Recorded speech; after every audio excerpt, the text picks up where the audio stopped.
எல்லா வகையான குழம்புக்கும் இந்த பொடி மாஸ் அட்டகாசமாக இருக்கும். எப்படி செய்யலான்னு பார்க்கலாம் வாங்க. 2 மீடியம் சைஸ் உருளைக்கிழங்கு எடுத்து நல்லா கழுவி எடுத்துக்கோங்க. அதை 4 நாளாக கட் பண்ணி எடுத்து வச்சுக்கோங்க. அதை குக்கரில் உள்ளே போட்டு தண்ணி ஊற்றி உப்பு தேவையான அளவு போட்டு குக்கரை க்ளோஸ் பண்ணி ஒரு 3 to 4 விசில்ஸ் விட்டு எடுத்துக்கோங்க. குக்கர் விசில் ரிலீஸ் ஆனோடனையும் உருளைக்கிழங்கை வெளியே எடுத்து நல்லா தோல் உரித்து எடுத்து வச்சுக்கோங்க.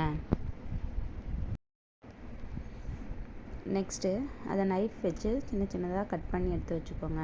கொஞ்சம் பெருசாக இருக்கக்கூடாது, சின்ன சின்ன ஸ்மால் பீஸாக இருக்கணும். அந்த மாதிரி கட் பண்ணி எடுத்து வச்சுக்கோங்க.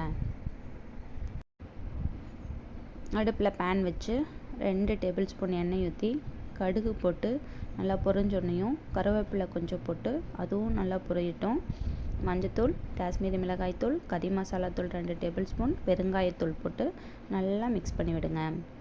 சிம்மில் வச்சு 2 to 3 மினிட்ஸ் நல்லா மிக்ஸ் பண்ணதுக்கப்புறம் நம்ம கட் பண்ணி வச்சுருக்கிற உருளைக்கிழங்கு உள்ளே போட்டு தேவையான அளவு உப்பு போட்டு நல்லா ஃப்ரை பண்ணி விடுங்க. அதையும் ஒரு 2 to 3 மினிட்ஸ் நல்லா வேகட்டும், அந்த எண்ணெயில் அப்சர்வ் பண்ணட்டும். அந்த மாதிரி நல்லா ஃப்ரை பண்ணி விடுங்க. இப்போ அதை இன்னொரு பவுலுக்கு மாற்றி சர்வ் பண்ண ரெடி.